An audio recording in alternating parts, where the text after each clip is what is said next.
Hello everyone, Mrhappy here, and welcome to Mondays with Mrhappy, aka Mrhappy Mondays, the weekly Q&A show where you ask me questions and I answer them. Taking a little bit more of the feedback I got from last week, although this will be the last time I'm able to apply it for several weeks, since this will be the last Mondays with Mrhappy with a green screen for several months at this point. However, I did manage, the boxes, they're going to be like right here, and I know it's cut off a little bit, so they're going to be right next to my face, and they're slightly bigger than they were before, so they're easier to read. Other than that, thank you for your continued feedback on the new setup for the show, and hopefully you enjoy it. Just don't mind this thing right here, you know. No matter what, like, I'm going to have a microphone in my face, like, whether it's here, back home, doesn't matter. Always have the microphone in view. Whether or not it's professional, I don't know.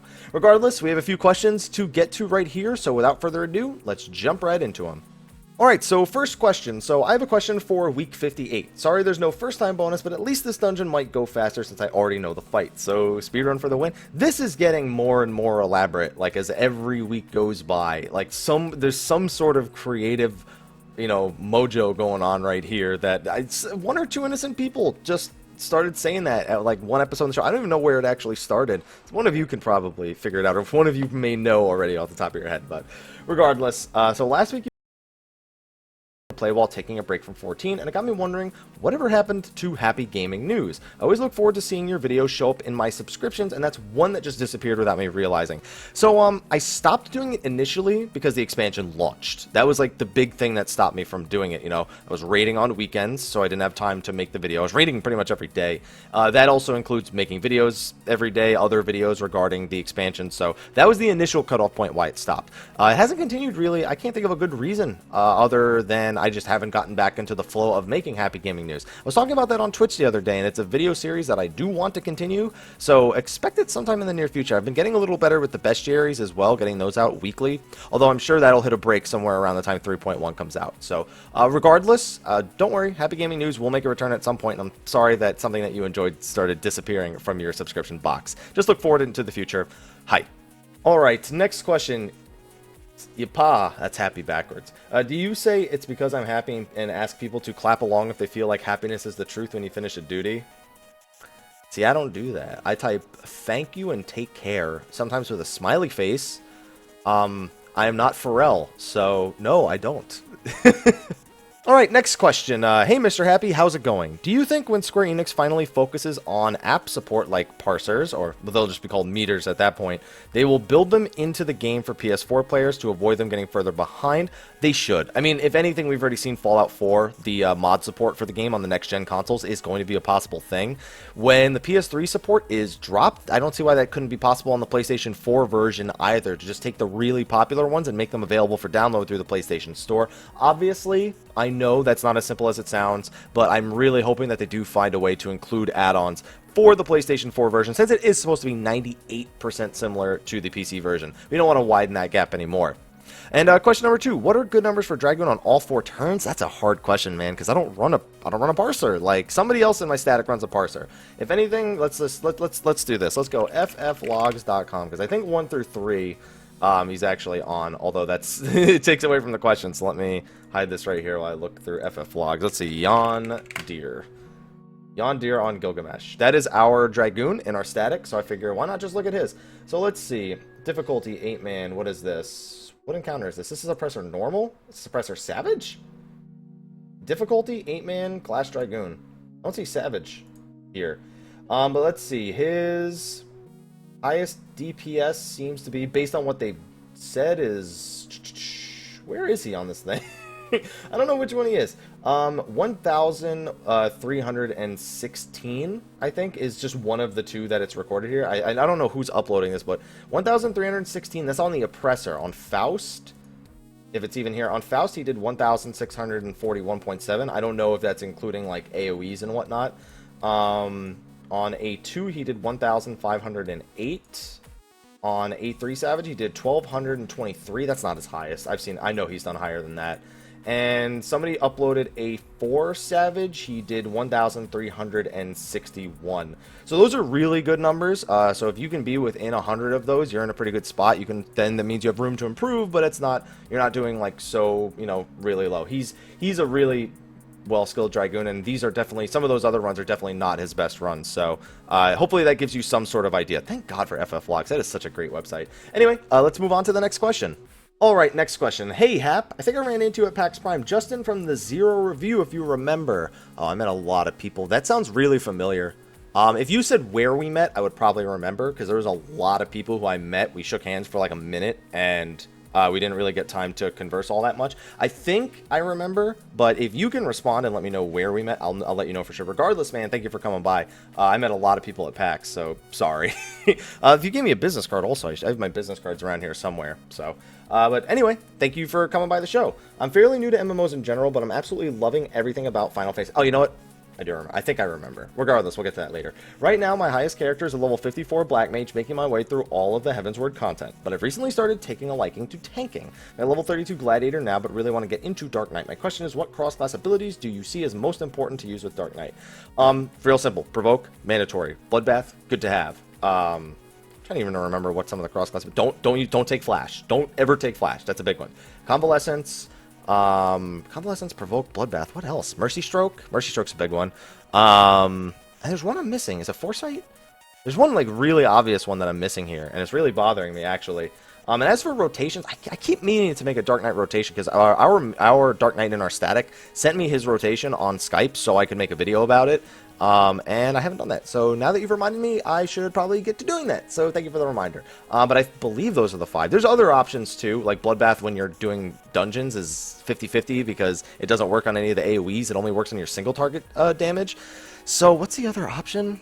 It's Foresight. No, it can't be Foresight. There's something else I'm missing here, guys. It's really bothering me.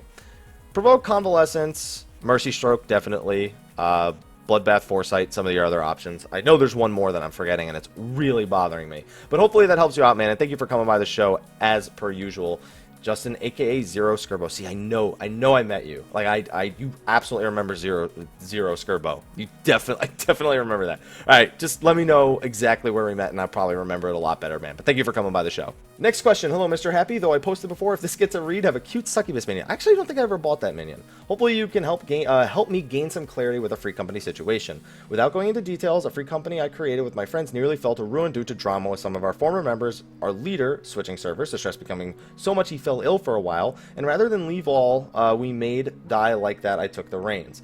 The problem is I don't know where to start. Most everyone left after the incident, and I want to build a free company with our goals of helping Genova's server thrive and be a more joyous place.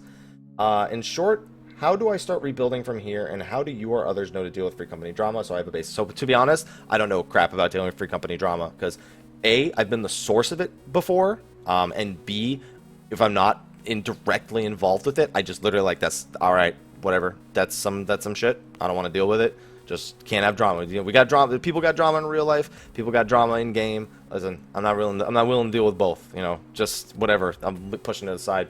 As for starting to rebuild, it depends on what you're like. You say to make Jenova a more joyous place. Just create a social environment. Start inviting people. You know, go to places that are popular and shout like, hey, anybody looking for rank 8 free company? You know, with these perks and really friendly players, and you know, we're a mature audience of people. You know, you just gotta put those things into perspective, and you should come out with decent results at first. It's not gonna be quick. It's not going to be easy. You're still going to have to deal with more drama. I can almost guarantee that with you, because you'll never find a place on the internet where everyone agrees, and there's not like one person pissing somebody else off. Like, it's not going to happen. So just get started with that. Start building. Pretend it's from scratch. Just work on it from the ground up, like I just said. Anyway, thank you for your question. Let's move on to the next one. All right, we got a repost from last week with a few changes, apparently. Hello, Mr. Doton Happy. As long as it's not single target.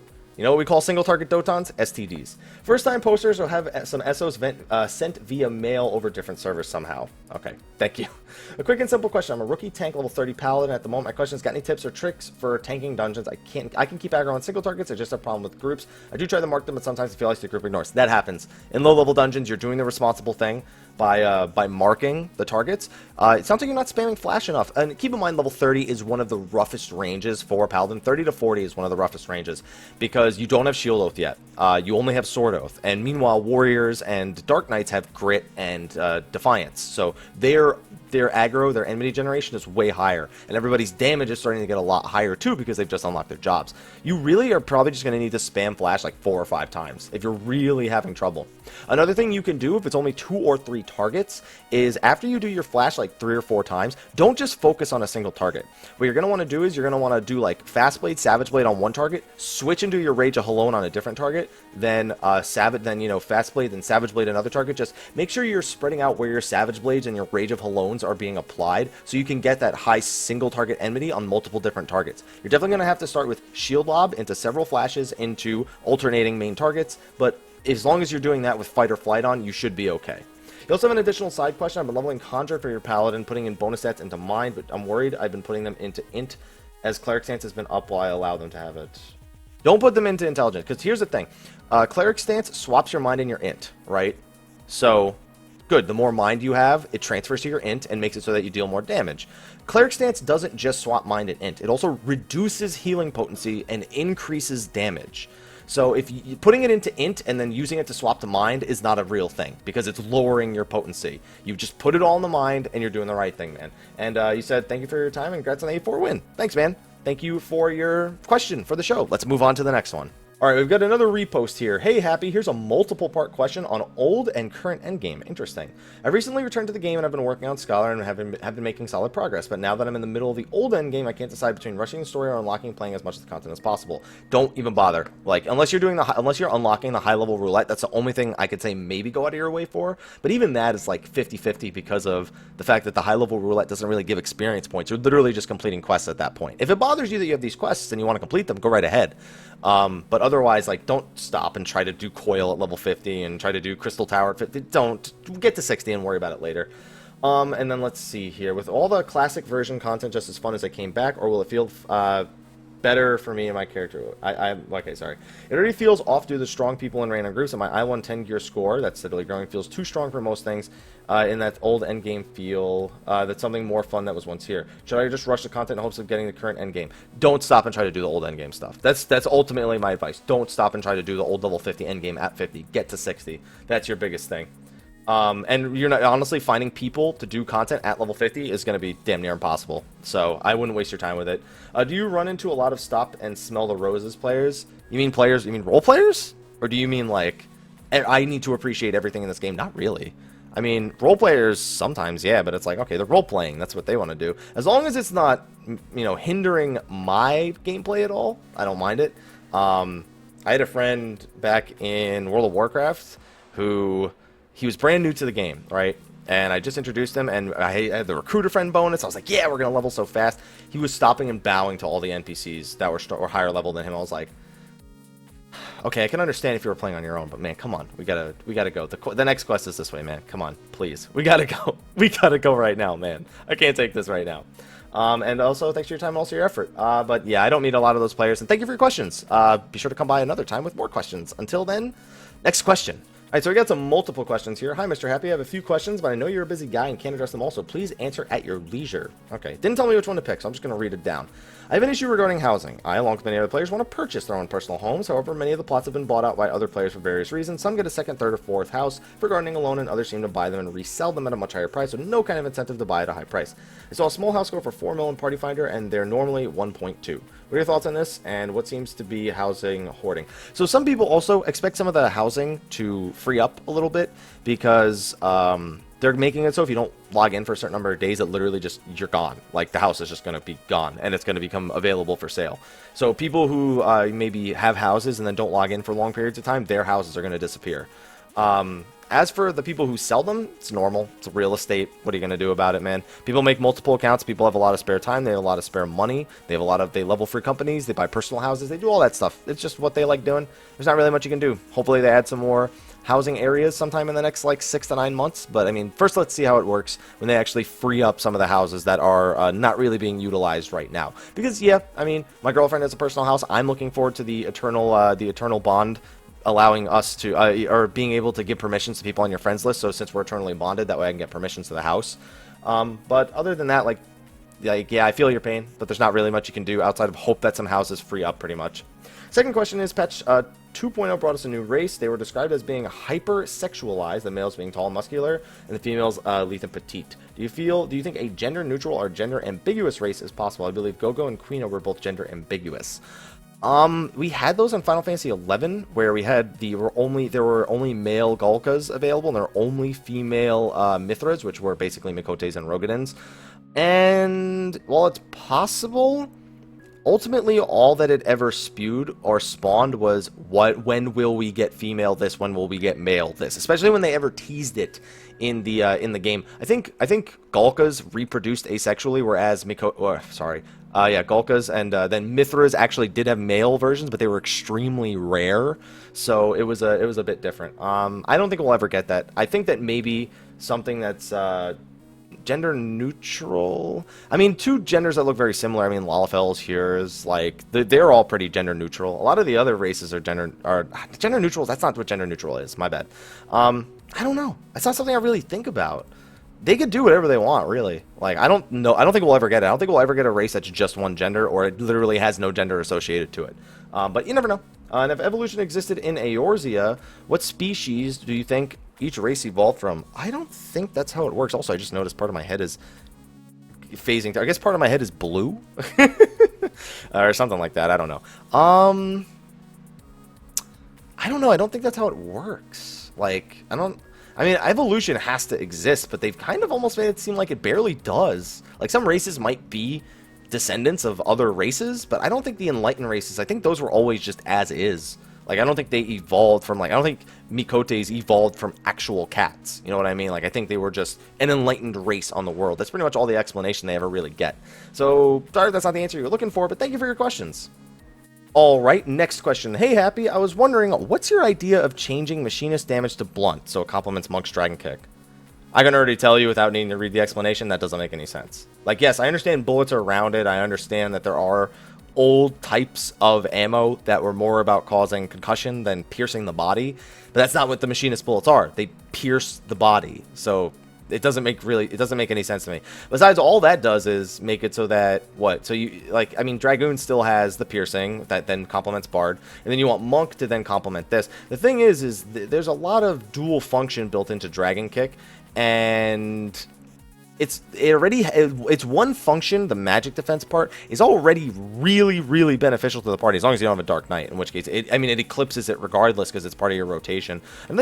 I do agree that maybe eventually another job needs to be added to it. I don't think it needs to be Machinist though. Like, to me, that just doesn't really make sense. There are other jobs that deal blunt damage with their auto attacks. You just very rarely auto attack as a black mage or a white mage, unless of course it's in between your instant cast abilities. You know what I'm saying? I don't know. I'm 50-50 about it, because Machinist already does really well now with the piercing buff, so, you know, obviously they would do just as good with the blunt debuff. I just don't know if that's really the change that's necessary, and it also, to me, just doesn't make sense. Like, bullets go through the body. That's what they are to me. If they had literal, like, muskets with, like, the big... Even then, they would still probably go through. They would rip your arms and your legs off. So, I don't know. It doesn't make sense to me. So, for me, it's just stick with the piercing. Added, I feel Astrologian could receive a skill that allows him to discard a card to refresh the timer. Honestly, they already have so many skills that are wasted on the deck. Like, what skill... Like, at this point, we'd have to add skills just to try and make it feel like it plays a little smoother. I think I know what you mean. Like, for example, like if you draw a card, yeah, I find that after waiting for the card duration to time out, you shouldn't be doing that. That's the thing. As an Astro, you never want to sit there and be like, I have this card and I don't want to use it because I want this other card instead. Let me not use this card for 15 seconds. You're not supposed to be doing that as an Astro. It's not that it needs to be worked around with a new skill. That's just not what you do. You look at that card and you go, what is the best decision I can make with this card? The decision is almost never wait 15 seconds and delay the timer. It's apply it to somebody. Royal Road it. You know, do something like, okay, I just drew a Spire and I Royal Roaded it, right? And then I draw an Ur and I don't want an AoE Ur and you know, I shuffle it, I get Ur again, let's say. And, you know, I'm not going to give this to anyone. But you know what? It's the same as my Royal Road, so whatever. Or how about this? You get an arrow and you get an extended. And then you draw a Spire and you're like, well, I don't want to just Royal Road this and I don't want to wait for 15 seconds. You know, I would love to get a balance right here, but I don't have Shuffle available. So you know what? I'm just going to apply it to the Ninja or the Monk, because at least they'll get some use out of it. I mean, you shouldn't be sitting there waiting 15 seconds ever. regardless. Like, unless you're like, you really don't care. Like, it's in a 4-man dungeon or something. But I don't think I need an ability. It's just, as an Astro, especially in, like, Endgame, you need to immediately perceive what the best option is for the card you have. Not, like, I need to sit here for 15 seconds and not use it. Okay. Well, I mean, I thought I was saying, you said those weren't really opinions. So those, I'd say, you said those were more asking me for my opinions as opposed to questions. You're asking me my opinion. That's a question. So thank you for your question. All right, next question. Hey, Mr. Happy, just joined the forums to ask this a bit more publicly. As the series of questions is related to crafting and gathering, please take a folklore tome of your choice. I still need one, so that's actually perfect. And crafting delineations of your choice. Okay, so first, I have an observation that I've made since 3.0 as a crafter and gatherer. I have this feeling people are angry and downright afraid of the favor system. I'm not necessarily sure why that is the case. I've done about 100 favors since 3.1. I'm actually quite content with the yield. But there are still a few people doing favors that even on Balmung, the price mats are like Astral, Birch Lumber, or even more materials like Dryad Sap are selling for 1.5 Tuma. Why does it seem like people are daunted? Because people think I need this gear. I mean, it makes sense because I feel like you're going to need a lot of the red script gear to gather in the Free Company airship places. So a lot of people have that fear that if they stop and use it on favors, they're just setting their gear progression behind, which makes some sense, to be honest, because we don't know what's going to be required going forward. I don't know what's going to be required, and honestly, I've been slacking on red scripts lately. But honestly, I was happy with it. I did one set of favors, just, you know, I bought 5 of the things, just, you know, that's 50 tomes or 50 red scripts, whatever. And I was like, this is really good. I made like 3 mil off of it. And I was like, if I wasn't also one of those people who was worried about gear, I would be like, I would just do this. Like, what's the point? I might as well, right? So I don't know. People are just, they don't want to give up the gear. That's the big thing. And 2, if there were ever a new disciple of hand or land, what would you like to see? An engineer of some sort. Like, I know machinists kind of are like mobile engineers, and but I don't know, an engineer of some sort to make some really cool items. I don't really know what they would make in this kind of game, though. Like, and then I think of the other kind of crafts there are in games, and it's like, I don't really know that we need any other disciples of hand. Disciples of land, archaeology, maybe? I mean, mining could technically be considered archaeology, so that's still kind of weird. And of course, yes, I am just pulling from World of Warcraft. There are probably other things I'm not thinking of, but I don't really know if there's ever going to be a need to add another disciple of hand or land. Maybe at some point. Maybe somebody who focuses on, like, not mining, but again, archaeology. I guess the only thing I can really think of. I'm sorry. But thank you for your questions. All right, next question. Repost from week 57. Hey, Mr. Happy, first time asker, technically. So here's an SO. Poetics, just kidding. Why do you got to do that? Bonus and some cookies. I actually needed Poetics earlier today, so you're a little late. So I recently joined a static, but I main Ninja, and one of the other members has a Ninja longer than me, has more esoteric gear, and can do more DPS. So I started leveling Dark Knight as an off class, as something to do between SO farming and raiding, where I'm finding that I enjoy it more than Ninja. I talked to my static leader about switching over to Dark Knight for raiding. He's telling me to go for it since it opens up a spot for a Bard Machinist to come in instead of having to find Savage Ready Tank. So what's your opinion on this change? If you like it, you like it. You literally got so lucky. It's so rare people go, I want a DPS. Well, we have 2 DPS that are the same, but it's whatever. We'll do with it. And you go, actually, can I be a Dark Knight instead? You go, yeah, sure, go for it. It's so hard to get a role change, usually, in a raid group. But that's perfect. If they're going to let you do it, dude. How should you go about gearing? SOs, Alexander Normal. That's it. That's all you got to do. SOs, Alexander Normal. Do as much of that as possible. Get as much of that loot as possible. Extra info, I have enough Alex drops to fully gear my Dark and Alex gear. Okay, you don't have to worry about that. I have enough SOs for the weapon. Then you're fucking golden, dude. Now, this is the part I have a concern about. Paladin, Dark Knight, Scholar, White Mage, Ninja, Black Mage, Summoner, Bard. Did you ask me about this in my stream earlier? That exact composition somebody brought up in my stream earlier. I'm not a fan of not having a warrior, to be honest. Like, I'd rather have warrior paladin and then replace the thing is, Black Mage and Summoner are both good, but I would rather have one caster that's able to do both, or one caster that's only a Black Mage than have a Summoner. In all honesty, like, even though A2 is like so easy for a Summoner, A1 is really good for Summoner. Like, I mean, here's the thing. I'm talking about optimizations at this point. It doesn't matter. You guys can get in with this composition. If it works for you, it works for you. This will get you through A1 and A2, and even A3, you could do it perfectly fine with this, to be honest. I mean, I'm always thinking about, you know, most optimal, and honestly, that doesn't apply here. I don't like not having a warrior, but as long as you have Delirium, you have Rage of Halone, your Scholar's mitigating okay, your Ninja has to take care of Dancing Edge, which that is the worst part for me, because I hate having to do my own Dancing Edges. It makes your rotation so much more annoying as a Ninja. It is what it is, though. It should work out. Also, not having a... I'm sorry. I'm just getting into optimizations. You can do a 1 through 3 with that. It's not the best, but it can be done. I'll leave the question at that. Thank you for your question. All right, next question. Hey, Happy. A lot of people have been asking about new jobs down the line, like Red Mage, with jobs like Astrologian Machinist. How would you feel using more jobs from Tactics? I'm okay with that. I think Machinist and, I mean, Astro, I'm 50-50 about, but, like, I think it's good that they're not willing to be like, does it have to be a job from Final Fantasy 11? No? Cool, let's go nuts. I'm glad for that. Also, it means my Puppet Master is a better chance. So that's not from Tactics, though. Yeah, they could do anything they want, really. That's basically what this said. We can do whatever jobs we want, because you know you'll like them in the end. That's pretty much how it is. So yeah, Tactics. More jobs from Tactics. I'm down for it, man. Let's do it. Next question. Hey, Happy, got a few quick questions. What do you think about creating a new role for the Duty Finder for Red Mage? If we do a new role, we need the party size increased to 5. We cannot have a new role for 4-man content. Like, it's not going to happen. Do you want to see high-end raids use 2 or 3 full parties? 2 maximum. I would not want to deal with 3 with 24-man Savage. Nope. No way. Nope. Nope. Listen, I did heroic raiding in World of Warcraft back before it was Mythic with 25-man. Nope. Because then the difficulty's in the human error. It's not even a hard fight. It's like literally 10-mans. Everyone's like, 10-man doesn't count. So much easier. You know why it's so much easier for a lot of people? Because you don't have 15 more people who can screw up the fight. That's why it's easier. So, no. I mean, 2 parties max. Never 3. And even that is pushing it. I'd rather they just increase the party size to 10 and have 10-man raids as opposed to 8-man raids. That's pretty much the only difference I would honestly vote for. I remember you said you played R2 a while back. Yes, I did. And I was a huge fan. I don't remember anything about Assassins. I only played a Ranger. Do you think this could be added to 14? They combine low damage with very high attack speed. I mean, that's kind of what Ninja is. Like, I mean, they would basically have to have just double the attack speed and half of an even lower global cooldown. So it's like, that's all it is. Like, I don't know, they could just do that to Rogue. Rogue is an assassin, technically. Ninja is an assassin. I don't think we need anything else in that area. You know, it's still got to follow the rules of the game. And we already have something that kind of fulfills that fantasy as is. If anything, just make changes to that if they really wanted to go for something like you're describing here. Yeah, I don't think we need something like that in the game, to be honest.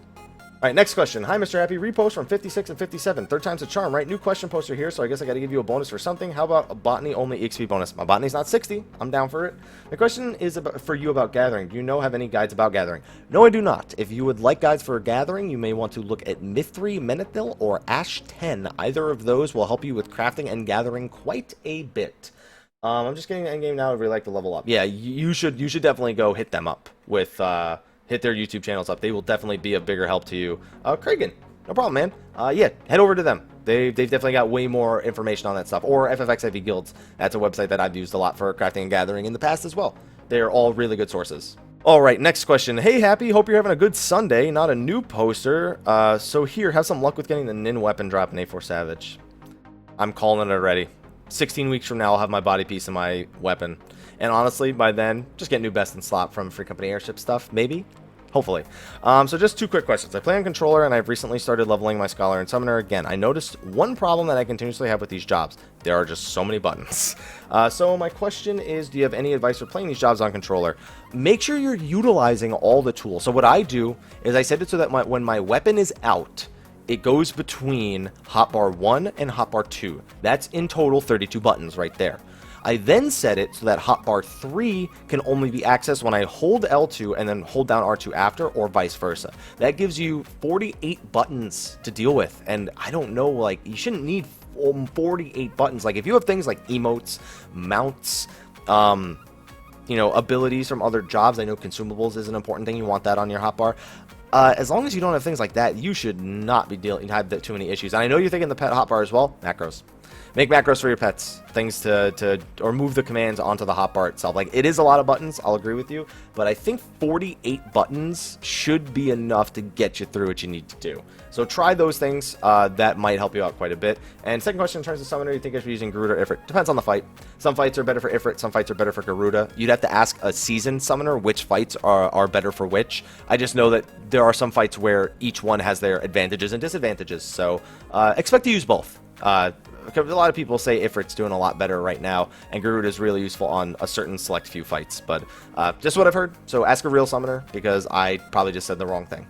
Next question. Hey, why is it 2 people have spelled my name backwards on this episode? Did I say something last episode about my name being backwards? Is this just a normal thing now? Oh, God. Second time questioning, so have for free 100 gil. Thanks. It's not free because I'm working for it right now. See? That's my hourly wage, apparently. Hourly wage. Last week, you answered a question to someone who wanted to know about other MMOs they could play. It got me wondering what upcoming MMOs you may have interest in. Wildstar, September 29th. We have Blade and Soul, October 30th. We have Heart of Thorns for Guild Wars 2, which is sometime next month. I don't know the exact date off the top of my head. We have Tree of Savior. We have... There's one I'm forgetting. Crowfall. We have Skyforge. Those are all ones that I have some interest in some way, shape, or form. Upcoming as in locked away in closed beta, if at all, and isn't playable in a sense as nobody can just hop in when they feel like it. I don't know what you mean by that right there. Dragon Dogma MMO. Yeah, that's one that some people in my chat have been talking about as well. Those are all ones that I have my eye on, so hopefully I can share those experiences with you guys on the channel. Bonus question, if you feel like it, how high does my perception have to be to reliably get 8 out of 8 ethereal? Even if you do have a high perception, it's complete RNG if you're going to get 8 out of 8. You need to get certain procs with impulsive appraisal in order to get it. If you are able to do red script gathering, you should be able to get 8 out of 8. Because perception is somewhat of a cap when it comes to collectability, so it's really not that high to get an 8 out of 8. If you can do the red script materials, then you should be able to do this as well. You just need a very specific rotation for it.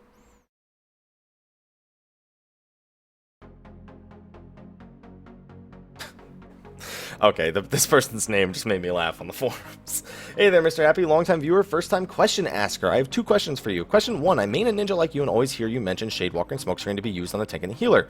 I'm curious as a rule of thumb of when I should be using these 2 skills. A lot of it is in Savage, like, I guess if you want to know specific times, like whenever you're pulling is usually a good time for Shadewalker. It depends because so the reason why you use Shadewalker and Smokescreen a lot as a ninja is so your tank can stay in their non-tank stance longer because they don't have to worry about enmity. That is why you usually combine both Shadewalker and Smokescreen in an opener. That's not always the case. A4 Savage is a case where I don't use Smokescreen in the opener. I only use Shadewalker. A2 Savage, an example of a place where I don't use either of them right off the bat because enmity's not even a thing, really, that big of an issue. I'll usually save Shadewalker and Smokescreen for the Jagged Doll phase, so wave 7. And then for A3 Savage, I'll usually open with both and sometimes follow up with a second Smokescreen later, but that's almost never needed at that point. So mostly in your opener, otherwise to save a healer from a situation where they may get aggro from multiple enemies. I do that a lot in A4 Savage as well. In case the healer might get aggro on one of the dolls from a lot of AoE healing, I'll throw a Smokescreen on them there as well. Hopefully that helps clear it up. But you do have a second question here. Question number 2, I'm looking to get into Savage. Looking for a static is quite hard. The party finder is becoming less and less helpful as people are not taking newbies to the raids. Real life friends are either not at that point in the game or not interested in the hardcore raiding. I feel like the longer I leave it, the further behind I'm going to get. Is there any tips to find a group of people to raid with? One of the biggest things is maybe to just make your own group with other people in the same situation as you. That is one of the best things to do, is to literally just take control of the situation and look for members yourself. I don't wish anybody to be a raid leader. It's so annoying at time to time, especially when you're dealing with 7 people. You literally have no clue. You have no previous experience with them. It is horrible. However, that is one of the best solutions that you can have, is to literally just get people together. Either that, or you can use the recruitment thread on Reddit. You can use the recruitment threads on Final Fantasy XIV's official forums, which are usually on the server forums themselves. So look into those things. Those things might help you a lot. If not, you just got to keep looking. It's rough. It is rough to get into the raiding scene at first, but as soon as you get your foot in the door, even just a little bit, it gets significantly easier. So just keep trying. Don't give up. I believe you can do it. Alright, so this next question, I started reading it on screen, and I got to a point where the person asked me not to read it on screen. So they wrote a very long story about how they play with people who, don't really progress at a fast rate. The people that he plays with, just like this, the person who's asking the question themselves, doesn't really have time. They're the one of the people that doesn't have 5 hours a day, 5 nights a week to raid, but they still want to get into Savage. Running into the issue, actually, the previous question had, where, trying to get into raid groups without the experience already. Or, just trying to tell the friends that, I need to look elsewhere for a raid group. Like, if they either need to get the people they're playing with to want to raid more consistently, at the very least, I should say, or they need to look someplace else, which is going to be hard because, that's basically trying to, leaving your friends in the dust. And honestly, obviously the first option is to try and convince them, hey, we need to get in there. We've been getting in there before. We need to still keep trying to get in there, 2 hours a night, two days a week. Like, you gotta, if you literally just gotta tell them, listen, If we can't arrange that, I need to look elsewhere for groups that are, you know, approaching Savage on a more casual basis. It's hard to find groups approaching Savage on a casual basis because Savage is, you know, pretty rough. Requires quite a bit of time investment to progress on. So it's really, really hard for me to give you the proper advice for this. All I can say is, like I said, tell them, if we don't do this, I got to look other places. And then you start looking other places and try to find groups that are for more, you know, casual progression rates, you know, very few hours a week. That's also going to be, I'm just telling you, man, that's going to be real hard. My heart goes out to you if you can somehow find a group through all this, but good luck to you, man, because that's really the only options really the only option you have right now is what I just said, so good luck. Next question. Hey, Happy. Please excuse the lengthy question, but it's bothering me for some time. I'm sure some of you have already read the first line on the screen. Do you think Warrior needs a nerf? I know everyone and their dog has and still been drooling over the DPS and new abilities, but objectively looking at the game right now, do you seriously not feel they are a bit broken? It's been pretty widely discussed, at least on my server, that the only reason people aren't straight up running to Warrior is because it's Gimps, the limit break gauge. Also, it overlaps the utility. Like, you still want Delirium Blade or Rage of Alone. You want to diversify your utilities in the raid group. It just seems like they can do everything the other two tanks do in terms of survival and deal ridiculous amount of damage while doing it. The fact that they can spend what seems like half the Savage out of tank stance and just straight up unfair. So you know what part of that is?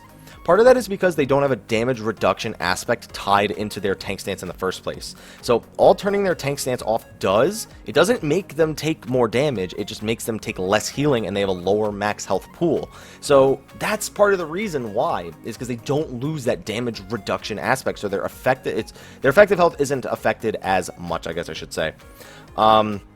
Although I admit, being the Dark and the A2 Savage group of the Warrior is my partner, his HP drops like a ton of bricks. Yeah, you usually make compensations to allow your Warrior to go into full tanking stances, especially if they're not managing their cooldowns properly, which is a big, big deal. DPS is also, but mitigation really takes a severe backseat. That comes down to raid design. It's not even Warrior design. That is raid design. Why that is an issue. And even if it wasn't, honestly, we'd just go back to Stone Skinning and ad-lowing them. Maybe they'd have to be in Defiance a little bit more. But we may just see that instead of asking for higher DPS checks in the future, they may ask for more mitigation checks, like they did with Turn 13, for example. That would be one way of sort of bringing things a little bit more in line, reducing the amount of time they can spend in Deliverance. But we'll see, because players find ways around that all of the time. DPS is part of their utility thing, Yoshi P said, is really crappy to other jobs. Utilities should be things that are nice to have but can be done without. No. Utilities are not things that are nice to have. There are plenty of mandatory utilities. They are never just nice to have. Like, when you go into a raid group, you think, I need these utilities, or I want these utilities. And you're not going to be like, well, it'd be nice if we had that, but I don't need to use it here. No. Utilities are things that are considered mandatory for raid groups. Like, you need as much varied utility as possible. It is not optional. Granted, they do have a really strong utility, and on top of their really, really high DPS. Warriors are really strong right now.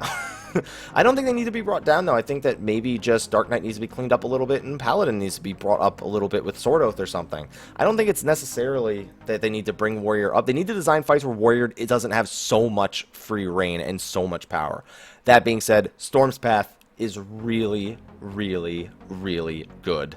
And as a ninja, Storm's Eye is also really, really, really good. So I'm going to be with a Warrior forever. Pretty much. I just think that they need to maybe design fights where Warrior isn't so dominant. Maybe more fights like A4 where Path does almost nothing. Which I know sounds stupid to you, but it's true. Path barely does anything in A4 Savage. So maybe they just need to design more fights like that, and it'll be okay. That's not good. That's not a good idea. I don't know. Warriors are pretty broken. We'll see what they do, though. I think they could just bring the other tanks up a little bit more instead of bringing Warrior down. Okay, we have a question here that's spoilers, so as you all know, I like to turn this off. I say you guys suggested I turn it off. And of course, when I do this, when I give you the thumbs up, I won't forget. It means the spoiler is over. So let's get to the question. Hi, Mr. Happy. Not my first time, so take some goldsmithing to help you get the Fenrir mount. Oh, no, they said GSM. They meant to say MGP. It's okay. I knew what you meant. Spoiler or maybe not. After the 2-year event, I was intrigued about the ramblings of one of the NPCs where he was debating about his existence in the game. As he explained his split life force, I got this oh moment. That would be Koji Fox. Do you think that there's the Warrior of Darkness in the Moon teaser is the Adventure's doppelganger created by our transportation after Bahamut leave our connection? You mean Midgard Sommer? You mean when what's his name? When Louis Soir sent us into the future. No, I don't think we had any sort of split. I think it's literally just where there's light, as goes light, goes darkness, as goes darkness. You know, for there needs to be equilibrium in the world, and our strength has created a lack of equilibrium, and therefore the warrior of darkness is forced to step in. I don't think there's any sort of split reality or split personality or split soul of any kind. I think it's just an equilibrium thing. That's all I really think it is. Would the other Scions on the live stream be resurrected with the same treatment? They're all kinds of screwed. Thancred's gonna have something wrong with him when we find him after traveling through the ether currents. So I mean, Y'shtola's blind and she's probably gonna live. I think Matoya is gonna give her life to make sure Y'shtola lives. Thancred, something's gonna be wrong with him. I don't know what it is, but unless he's blind also, something is going to be severely wrong with him as well. So anyway, that's all I think. I don't think there's this doppelganger thing going on. So thanks for your question. All right, next question. Hello, Mr. Happy. First time asker bonus, 450 Algant Homestead. See, that's generous. That's real greedy of me to accept that, but I'll take it. I was wondering how I can overcome beating a robotic stream as a first timer. From my observations, practice groups are very rare on my server, and I realize from experience that almost every other group is a farm group that will kick you when they realize you're a first timer. My friends shy away if I try to ask them to help me through. That's fucked up. Your friend should help you. Like, that was going to be my first suggestion, believe it or not. What is there to do? I may not know everything about the fight, and I will obviously need some practice to complete it, but how can I do it without even being able to get in? It sounds like you might need to wait for it to be in the duty finder. That's going to be in about 5-6 weeks, approximately. So you may need to just wait for that. If not, you need to maybe make your own practice group and just hope that you can get 7 other people. Then ask your friends. Like, your friends gotta, come on. They gotta, see, like, I thought we were friends. Like, they gotta help. Like, come on, man. Why, how could they be like, no, sorry, not interested? Just fucking help him. Come on. Come on, friends. Come on, friends. Help him. Help him now. And also make your own practice group. That'll definitely help. Or wait for the duty finder. That's gonna suck. But it might be the best thing. Next question. Hey, Mr. Happy, first time asking. So I have a 100 MGP and 4 red script bonus. Thank you for the red scripts. I needed those. I have an odd number of them, too. I think I have like 466 or like 416 or something, so I needed 4 anyway. Thank you. Since it's almost impossible to get a 24-man for CT and undersizing it doesn't seem feasible, you're actually not allowed to undersize Crystal Tower. If you try to undersize it in the duty finder, it says undersize, not allowed. How can Square Enix make people get into this more? Add a 24-man roulette when the Void Arc comes out. Like, even though it can send you into the level 50 stuff, like, they need a 24-man roulette that gives, like, esoterics and shit. People will do it. If you give us another roulette that has a meaningful amount of esoterics, we will do it. Like, that is the bottom line. That will be enough to get people back into it. So, that's it. That's my suggestion. Alright, next question. Hello, Mr. Happy. No bonus, but take poetic items for desynthesis. I need them for my Black Mage. 2 quick questions. Will multiple alliances be able to fight at the same NM or HNM, and they all get access to loot? That's the one question I had too.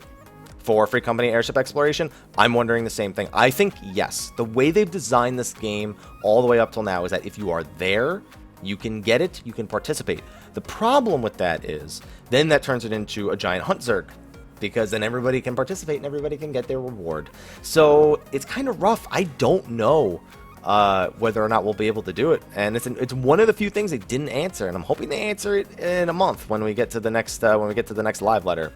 And then the second question, on the subject of loot from Free Company Exploration, will each party in the Alliance get to roll in the loot like CT, or will it be one piece?